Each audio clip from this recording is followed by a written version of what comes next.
Yo, what's going on, everyone? Teenage Justin Bieber here. Give me 1 second, I gotta fix this now. And yeah, Mathieu Darche is a awful general manager. I don't think that's a secret that I have to tell y'all. So what I'm gonna do in this video is I'm going to save the New York Islanders from this mess in this hypothetical scenario, and instead, I will be the general manager in this entire video. Because here's the thing, I am the utmost confident that I would save the New York Islanders from the mess that they are in right now. And even despite a seemingly impossible task of retooling this team, I'd be able to do it in less than 1 season.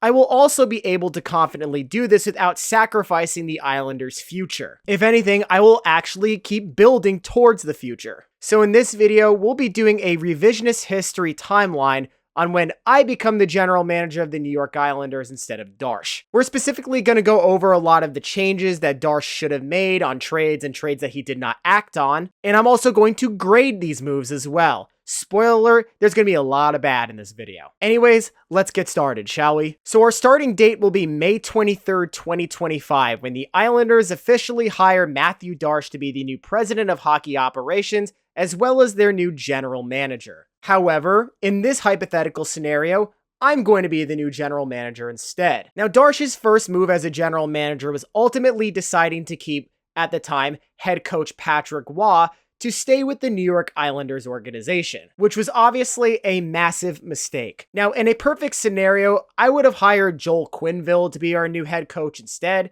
but since he was already taken up by the Anaheim Ducks because our ownership group decided to sit on their hands and wait for Ken fucking Holland, unfortunately, Joel Quenneville got snagged by that point. So instead, I'm going to go in a weirder direction. I'm going to go with a fresher and new voice and hire longtime Florida Panthers assistant coach, Jamie Compton, excuse me for a lot of the mispronunciations in this video, to be the next head coach of our franchise. And the reasoning is quite simple. The Florida Panthers are my second favorite team. I watch a lot of games of them as well. So my bias is absolutely showing, but at the end of the day, the guy's won 2 cups as an assistant coach. Can you fault me on that? Not to mention, I think Paul Maurice's style of hockey would be perfect for this new Islander organization. We then skip a week later to May 30th of 2025, where Darche's first major move was to re-sign Kyle Palmieri to a 2-year, $9.5 million contract, which makes his average annual value $4.75 million a season. The first year of the contract is a full no-trade clause, and the second year is a 16-team no-trade clause.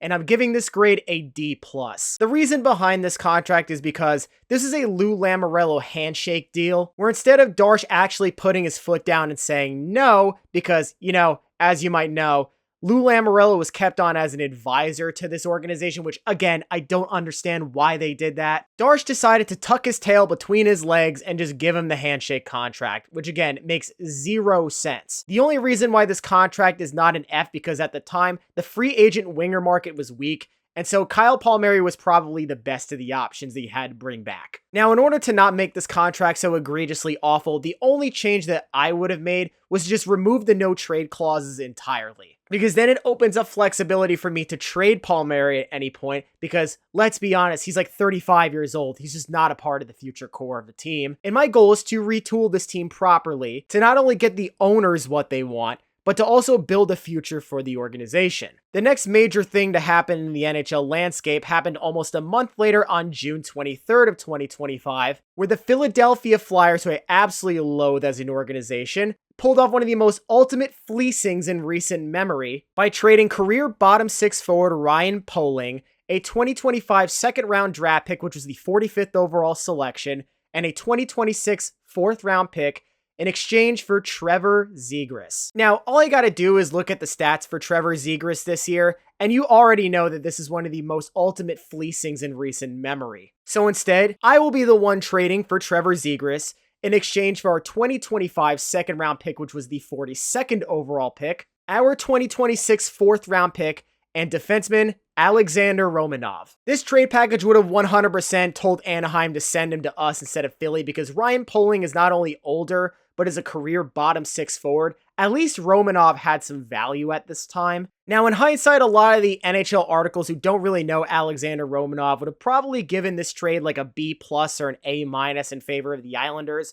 However, it's apparent now that it would have been an absolute S or an A+ trade, because Zegras is back to being his usual self after the change of scenery, which is around a perennial 70+ point player, and Philly fans would have been questioning half the time if Alexander Romanov had a hockey IQ more than a peewee hockey player. Because Alexander Romanov's style is to only play CTE style hockey and not position himself correctly defensively. Now with this trade, that means the Islanders would not be taking Daniil Prokhorov in the second round, as they don't have a draft pick in that class, but hey, you get what you get. And also in theory, Romanov would have signed the 8-year, $50 million extension that Mathieu Darche begrudgingly gave him, and now it'd be Philly's issue. We then now skip to June 27, 2025, where Mathieu Darche pulled off his first major blockbuster deal, and it was sending defenseman Noah Dobson to the Montreal Canadiens in exchange for 2 first-round picks in the 2025 draft, that being picks 16 and 17th overall, which we then took players Victor Eklund and Keishon Aitchison with those picks, and acquiring forward Emil Heineman as well. And I'm gonna give this grade a D. And the reason being, I don't think Mathieu Darche got enough out of this deal. As of this recording, it does look like Eklund might pan out. He's been killing it in the AHL. He just got called up to the Islanders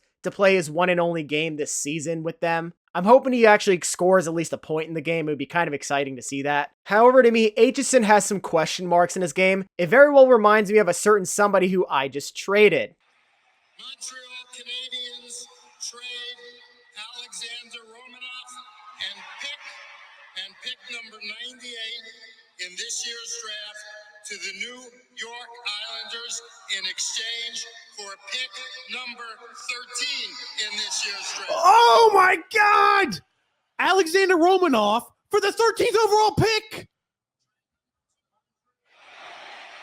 Montreal trades picks number 13 and 66 in this year's draft to the Chicago Blackhawks in exchange for Kirby Doc. God damn them! God damn them! God damn them! Anyways, here's the changes that I would have done. I would have kept the trade package exactly the same, except added defensive prospect David Reinbacher in this deal. Now, this would have instantly upgraded this trade to about a B and salvaged some of the losses that you could have gotten in this deal. And not to mention, you also have a future right shot defenseman who will absolutely be a future part of the core as well. Then a few hours later, the NHL draft officially started. Obviously, I'm not changing the first overall pick, which is Matthew Schaefer. However, back in the summer, I did actually want somebody else at 16th overall, and that was forward Justin Carboneau. I liked him because he's a highly skilled forward, a tremendous goal scorer. I mean, the guy's got a combined 97 goals and 169 points in 2 seasons. Do you blame me for that? Not to mention, Carboneau is also 6'1" and 200 pounds, so he's a big forward as well that can skate. I think, to me, that's the ideal player that I would have personally wanted. However, I'll give Mathieu Darche the credit for actually taking Eklund where he was, considering the fact that we did draft him way below his prospect value, which for those you didn't know, Victor Eklund at one point I think was a consensus top 5 pick. And also, Anton Frondel also said Victor Eklund is nice at hockey, so I will actually take his advice. Mathieu Darche, that's one of the only good moves you made. However, I'm going to keep Keishon Aitchison at 17th overall. I would have taken him myself. We then skip to day 1 of free agency, which is June 30th of 2025, so 3 days after the draft, where Mathieu Darche gives Alexander Romanov his 8-year contract extension, except now that it's completely void because he's not on my team anymore. And now it's time to go over some of the moves that Darche did during free agency. His first move, which is on the next day, July 1st of 2025, was to re-sign Tony DeAngelo to a 1-year, $1.75 million contract, and yeah, this grade was an A+. Is Tony DeAngelo a good defender? Absolutely not. Is he a great puck mover though? Absolutely yes. And to be fair, he mostly played our second pairing right shot defenseman minutes for the most part, so to get him on a $1.75 million contract, I think that's an absolute steal. The next move Darche made was to re-sign forward Simon Holmstrom to a 2-year, $7.25 million contract, which makes his average annual value $3,625,000 a season. And I'm also going to give this one an A-. Holmstrom at this point showed flashes of what he could be, which is a nice steady Eddie middle 6 forward. But there were also a couple of times where he just did not look so great. So essentially him getting a bridge deal, I honestly don't fault Darche for that at all. His next move was to sign backup goalie David Riddick to a 1-year standard contract. Again, he's a backup goalie, who cares? It's a B. And then Mathieu Darche's one and only big move during this entire free agency was to sign Jonathan Drouin to a 2-year, $8 million contract, with his average annual value being $4 million per season. Now, this next take will certainly be a hot one amongst Islanders Twitter because the average Isles Twitter user has an IQ below room temperature, but I'm actually going to give this contract a B-. At the time, this contract was a simple short-term deal to a guy who wasn't going to be a part of our future core, but was just a temporary stopgap middle six forward. And I think the price at $4 million was pretty reasonable as well. However, this soon will become an F- deal because, there's a certain trade that happened later. And the entirety of the New York Islanders and St. Louis Blues fan base immediately knows what I'm talking about. However, there was one forward that I actually preferred over Jonathan Drouin, and that was Anthony Mantha, who not only is a better player than Jonathan Drouin, but also was way cheaper, as the Pittsburgh Penguins, aka Kyle Dubas, signed him to a 1-year, $2.5 million contract. To fully lock him up as an Islander, I'm giving him a 1-year, $3 million contract to sign with the Islanders. And then after that, I'm making one more move specifically because I traded away Alexander Romanov. I have a gap at left shot defenseman that the Islanders desperately need. And since there aren't any prospects ready to take the jump and slide into that role, I'm actually re-signing defenseman Mike Riley to a 1-year, $1.2 million contract. And this is to fill out our bottom pairing left shot defenseman role to play alongside Scott Mayfield. We then skip to the next day, which is July 2nd of that year. And the only move that mattered somewhat was giving a 1-year prove-it deal to Russian forward Maxim Shabanov. Now, this on paper was an A+ move, considering the Islanders severely lacked quality top 6 forwards. And Maxim Shabanov, who led the KHL in scoring that year, has great stick work, great skating, not fast skating, but great lateral movement. It was just a perfect dart throw to see if he's stuck or not in the NHL. Unfortunately, as you may know, he actually is not. For the majority of the second half of the season, he's been a healthy scratch for Patrick Waugh. And the only reason I can assume why is because Shabanov is like 5'8", 145 pounds, and he's constantly being outmatched physically on the ice, so he'll probably be a beast in the AHL. He might just not be an NHL caliber player. Even still though, I'm still making the signing 100%. We then now fast forward all the way to the NHL regular season, and I'm just going to list off some major events that happened with the New York Islanders. On October 23rd, 2025, forward Pierre Engvall gets placed onto long-term injury reserve with a season-ending injury. We then now skip to November 18th of 2025, where Alexander Romanov is on the receiving end of a dirty hit, which puts him also on season-ending injury reserve. However, if I were the GM, this would have been Philly's problem to deal with once again. We then skip another 2 weeks to November 30th of 2025, where Kyle Palmieri tore his ACL on a play, somehow was able to strip the puck while struggling to skate back and dish out an assist before he was ultimately ruled out for the season. I'm not gonna lie, that is some boss man type shit. And as the kids would say nowadays, holy aura. Now, nothing really happens until about a month later, right after Christmas on December 29th of 2025, so almost New Year's of 2026, where the Pittsburgh Penguins pull off their fleecing job on the Columbus Blue Jackets, where Columbus receives forward Danton Heinen, a 2026 second-round draft pick via the St. Louis Blues, and a 2027 third-round draft pick via the Washington Capitals. To put it simply, Darche, what the fuck are you doing? Why did you sit on your hands for this trade? This was a money and easy trade for you to make. Yegor Chinakhov was a former first-round draft pick that absolutely had skill, was a bigger size forward, and could skate like the wind. Which, isn't that exactly what the Islanders need? Now, to tell you the truth, I didn't really know much about Chinakhov. I knew him from playing NHL franchise mode, but that was about it. I think if I remember correctly, I may have traded for him a couple of times back during the COVID years where I was locked in my house playing video games all COVID, but you know, it is what it is. But these are the types of trades that I would personally perform if I were the Islanders general manager. I call them soft adding. You take a chance on a former first round pick who has struggled in one place and bring him to another, aka all the guy needs is a change of scenery. However, when it was 2024, Yegor Chinakhov was always on my mind. So here is my proposed trade package that would absolutely have a 100% hit rate.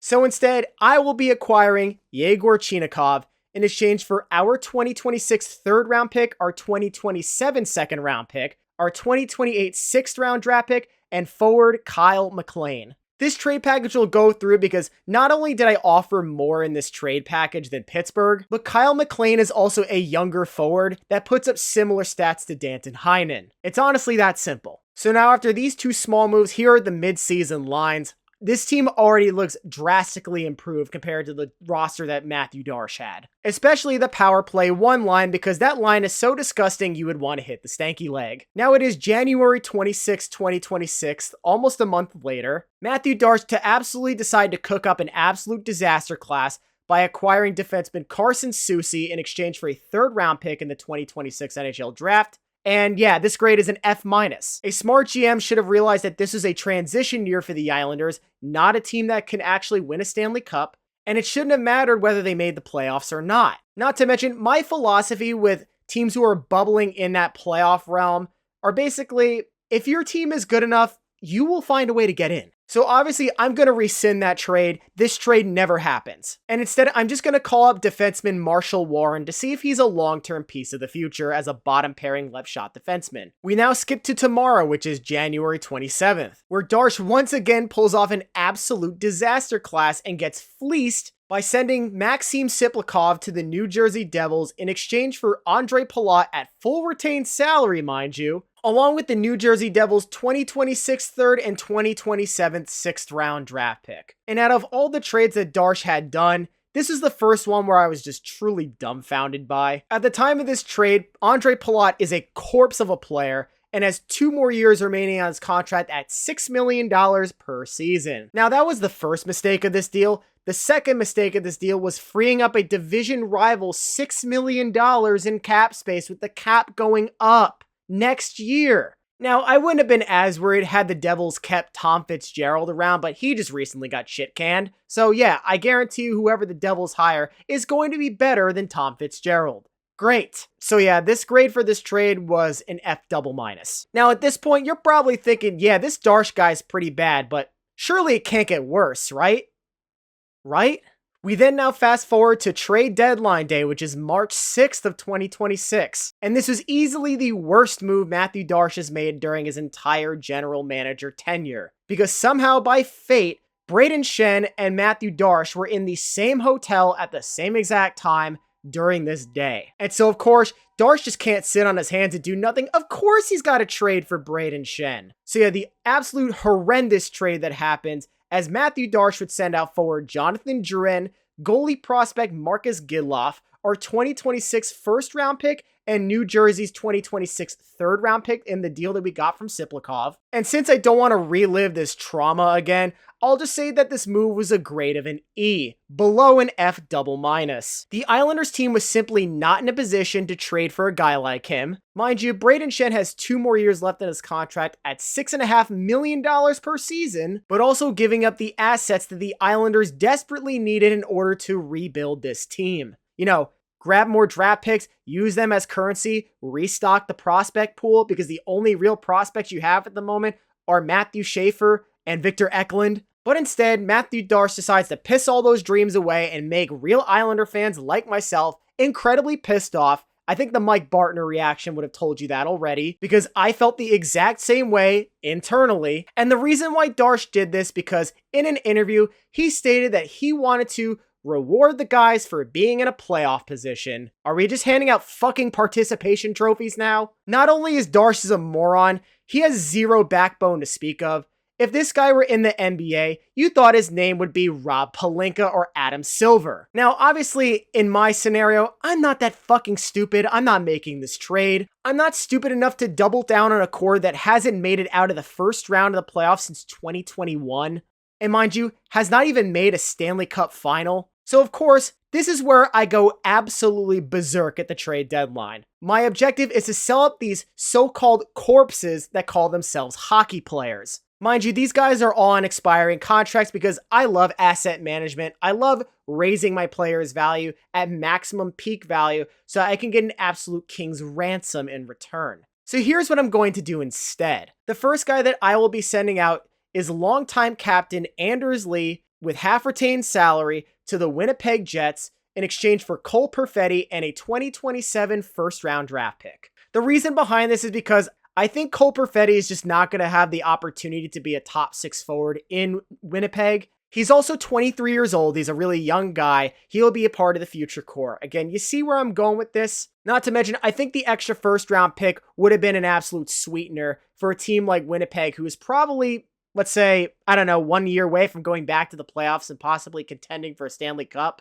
I mean, the only reason they didn't make it this year was because Connor Hellebuck had a down year. But I expect Hellebuck to rebound next year. The next guy I will be sending out is center Jean-Gabriel Pageau, with half of his salary retained and a 2029 second-round draft pick to the Columbus Blue Jackets in exchange for defensive prospect Jackson Smith and forward Kent Johnson and their 2028 first-round draft pick. Again, the reasoning is pretty simple here. Kent Johnson was a former top 5 draft pick, struggled on Columbus this year. They were already fleeced in the Yegor Chinakhov trade. So, to be honest, why not try it again with them and get Kent Johnson? The next major blockbuster move I will be making is sending out true American patriot Tony DeAngelo to the Washington Capitals in exchange for forward Timothy Liljegren, I probably pronounced that name wrong, their 2028 first-round draft pick, and their 2029 second-round pick from the Vegas Golden Knights. This trade is to simply make Scott Mayfield expendable. Scott Mayfield is a 33-year-old defensive defenseman, a guy who is clearly a slower skater than he was in the past, a guy who just can't keep up with NHL regular speed anymore. So going younger and grabbing Timothy Liljegren to play bottom pairing minutes was a perfect idea in my mind. Not to mention, you get the first round pick in return, you get the 2029 second round pick as well, and then this move frees space for David Reinbacher to play your second line right-handed defenseman minutes, which more than likely means by this point he is getting called up from the AHL. Now the next move that I have is the only non-blockbuster move I'm going to make, and that's going to be me sending forward Mark Gatcomb to the Anaheim Ducks in exchange for Anaheim's 2026 second round draft pick. Now, Ducks fans are probably thinking, who in the absolute hell is this guy? And to be fair, I don't blame you, but I actually think Mark Gatcomb is a solid fourth liner. And if you're asking me, I think the Ducks already have their core of young players established, and they've got Joel Quenneville a head coach. All they need is just some grit on the bottom six, some speed, a guy who can just check very well, forecheck incredibly well, and I think Gatcomb would be a perfect player for you guys. And not to mention, he's incredibly cheap. I think he's only making like $900,000, something like that with the Islanders currently. And then finally, my last blockbuster deal will be sending expiring contract and my absolute steal of a free agent signing, Anthony Mantha, to the St. Louis Blues in exchange for forward Jimmy Snuggerud and a 2026 third round draft pick. Even though Anthony Mantha is a very solid player, I cannot lie, he's not, again, this just comes from the scenario that he's just not a part of our future core. But you know who would be? Jimmy Snuggerud. You know, the one forward that every fantasy podcast on YouTube was telling for you to draft. I don't see how he can't become our future second line right winger for years to come. So now it brings us to today. I'm obviously not going to be the guy who's firing our head coach for Pete DeBoer, because Pete DeBoer would not do well with this current roster, I believe. Not to mention, I believe this team would firmly be in the playoffs right now had I been the general manager. You could say that my defense is weak, but the Islanders already had the worst defense in the NHL anyways. The only reason why they were doing so well is because Ilya Sorokin is Soroking, and he is absolute god in net. In conclusion, being an NHL general manager is easy. All you have to do is just put in the work for tens of thousands of hours, and eventually, you'll be skilled just like me. If any NHL organization is serious about building their team to a Stanley Cup contender, I expect you to leave comments under this video or email me personally, because I would love to do a job interview with y'all. Anyways, Master GM out. Peace out, everybody.